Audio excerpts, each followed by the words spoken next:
తెలంగాణలో చూస్తున్నారు కదా అంకుల్, రేవంత్ రెడ్డి పరిపాలన మీకు ఎట్లా అనిపిస్తుంది? అంటే ఇప్పుడు మనం ఎట్లా అంటే మేడం, ఇప్పుడు అతని కన్నా ఇతను జర వీలే అని మనం అనుకుంటున్నాం. ఉమ్, ఇతను జర ఏంటంటే వస్తుండు, పబ్లిక్ లో చూస్తుండు, చేస్తుండు. ఇక్కడ ఇప్పుడు ఈయన ఉన్న దగ్గర మినిస్టర్ కూడా అందరూ అనుకూలంగా పనిచేస్తారు, ఉమ్, కలుస్తారు, అందరితో అందుబాటులో ఉంటున్నారు. ఉమ్. అసలు కేసీఆర్ కి రేవంత్ రెడ్డికి తేడా ఏం చెప్తారు మీరు? అప్పట్లో గవర్నమెంట్ లో ఏం ఉండే మేడం, అతనిదే హుకుమతు. ఉమ్, అతను వేరే వాళ్ళు చెప్పినా గానీ అతను ఈనప్పుడు ఉమ్. ఏదైనా కార్యకర్త లేచి సార్ ఇట్లా అన్నా గానీ అతను ఒక పద్ధతి. ఉచిత పథకాల పైన మీ అభిప్రాయం ఏంటి అసలు? ఇప్పుడు మా కుంటోళ్ళకైతే ఏమీ లాభం లేదు.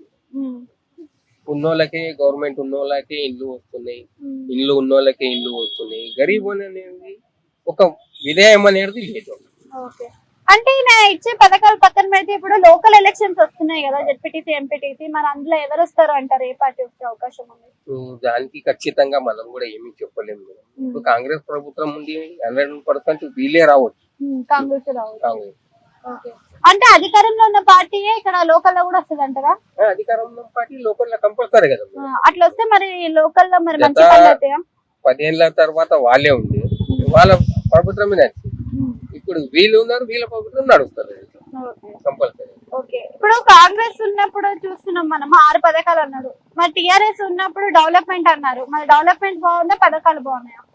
పథకాలు ఏంటి మేడం, గరీబులకు యూజ్ అవుతుంది. ఇప్పుడు ఖచ్చితంగా అతను ఏం చెప్తున్నాడు, ఎవరికైతే ఇల్లు లేదు వాళ్ళకే ఇల్లు ఇస్తా అంటుంది.